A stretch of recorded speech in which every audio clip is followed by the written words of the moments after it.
Alors Médine, bonjour. Bonjour. Vous êtes ici aujourd'hui à Villeurbanne pour un concert qui a un but un peu particulier puisque une partie des bénéfices sera reversée au profit de la lutte contre le sida au Sénégal. Est-ce que vous pouvez nous expliquer un peu comment vous êtes venu à organiser cet événement? Alors, déjà, c'est pas moi qui l'organise. Il faut bien comprendre que c'est l'association Hachachine qui organise tout cet événement parce qu'ils ont plus ou moins un pied dedans. Ils sont très au courant de ce qui se passe donc au Sénégal concernant tout ce qui est les maladies sexuellement transmissibles, etc. Donc, ils sont beaucoup plus renseignés que nous sur le sujet. Simplement, dans le cadre de notre tournée, Ségolène, je crois, qui est la présidente de cette association, nous a contactés pour savoir si c'était possible de passer par la ville de Villeurbanne pour pouvoir justement donner une représentation au profit, dont, enfin, comme vous avez dit, dont une partie sera reversée à la recherche contre contre toutes ces maladies et puis aussi à la prévention sur place, etc.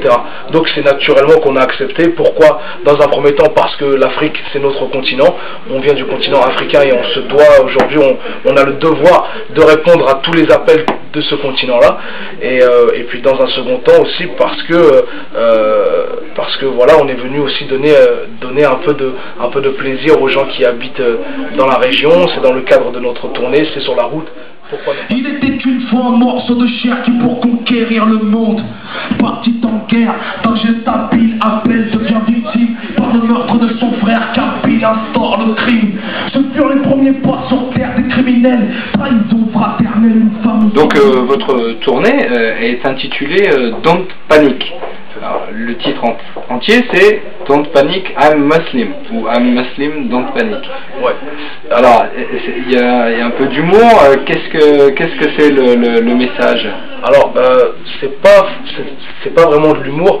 Il faut comprendre que le slogan I'm Muslim, Don't Panic, c'est un slogan qui est arrivé après la sortie de mon deuxième album qui s'appelait Djihad, le plus grand combat est contre soi-même. Donc, c'est un slogan qui englobe les thèmes principaux que je traite dans la plupart de mes albums. Je dis bien les thèmes principaux parce que c'est vrai que c'est assez varié, mais dans le fond, c'est le message que j'aimerais que l'on retienne de mes albums.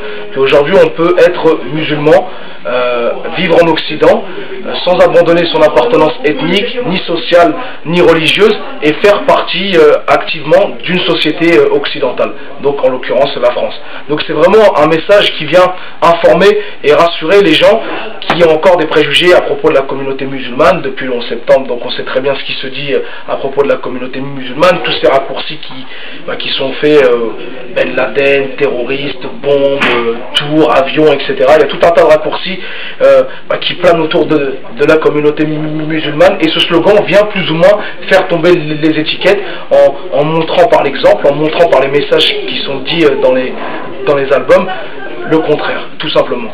Je suis la preuve vivante qu'on peut être musulman et vivre en Occident aujourd'hui sans vouloir forcément poser des bombes dans toutes les guerres. Le premier pas sur terre des criminels, trahison fraternelle, une femme au centre des querelles. Et le règne de l'homme suivit son cours, oubliant son Seigneur, celui qui lui fit voir le jour. Accumulant les erreurs, elle était faite, espérant trouver son point de paradis. Alors, au-delà de cette victimisation de la communauté musulmane, vous traitez aussi dans vos textes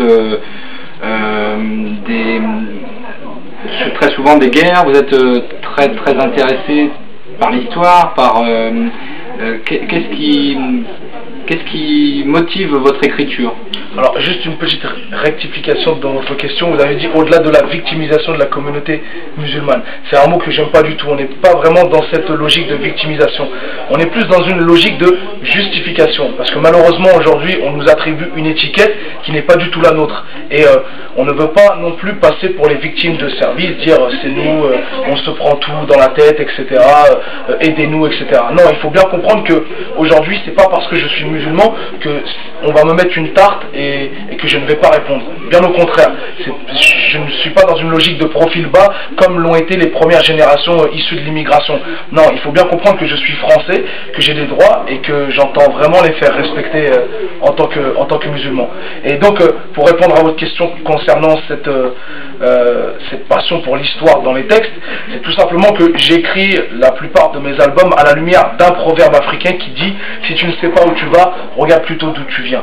Et c'est vraiment dans cette logique-là que j'écris mes albums. Aujourd'hui, on est en période de crise identitaire en France. Les jeunes issus de l'immigration ne savent plus forcément où se placer. Ils ont un pied en Algérie, un pied en France, un pied au Maroc, un pied en France, un pied au Sénégal, un pied en France. Et donc c'est un peu difficile.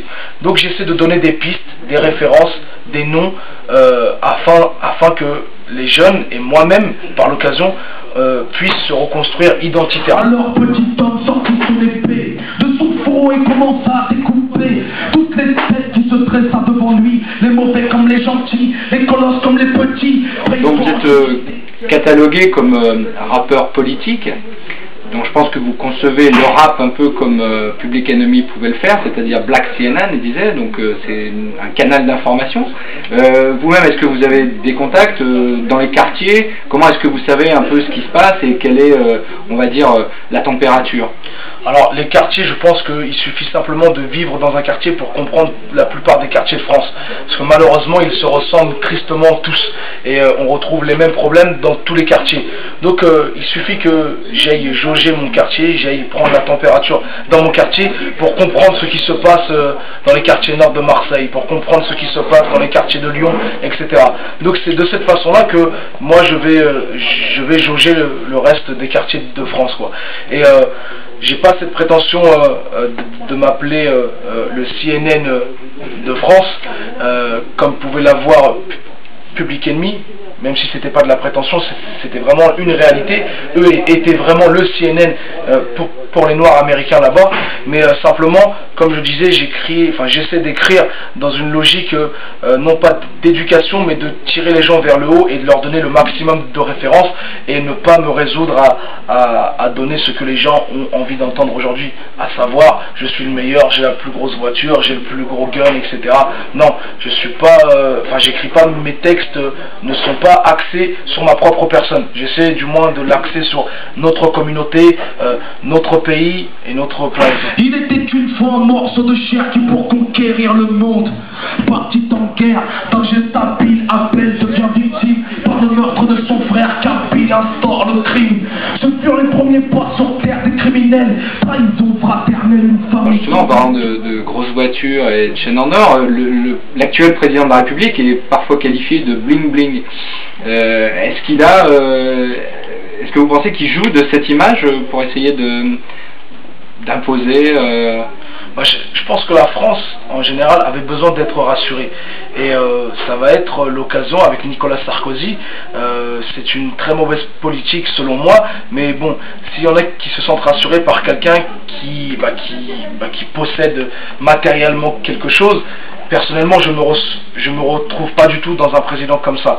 C'est simplement que je pense que les Français avaient besoin d'être rassurés, ils avaient besoin d'un président fort, qui s'allie avec des nations fortes telles que les États-Unis et qui montre sa richesse, sa force, etc. Je pense que c'est uniquement du paraître et ça va dans le sens de cette société de l'image, de cette société de consommation.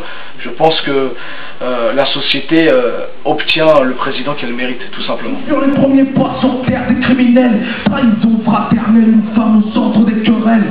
Et le règne de l'homme suivit son cours, oubliant son Seigneur, celui qui lui fit voir le jour. Accumulant les erreurs et les défaites, espérant trouver son point de paradis. Donc par rapport à cette toute-puissance de la télévision, notamment, il y a peut-être une réponse qui est l'Internet. Vous avez vous-même, avec votre label, un site qui est très bien fait. Vous annoncez d'ailleurs prochainement une DIN TV. Est-ce que vous pouvez nous en dire plus? Alors DIN TV, c'est un concept qui a été mis en place il n'y a pas si longtemps que ça. Ça a été mis en place dans le courant de cette année 2007. On s'est dit voilà, puisque les gens essaient de trouver des informations sur nous, sur des sites tels que Dailymotion, YouTube, etc.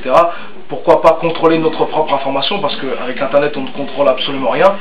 Et tenter de donner quelque chose de documenté, structuré, et non pas balancer des images comme ça à la va-vite. Vraiment toujours dans cette logique de documenter l'information que l'on donne.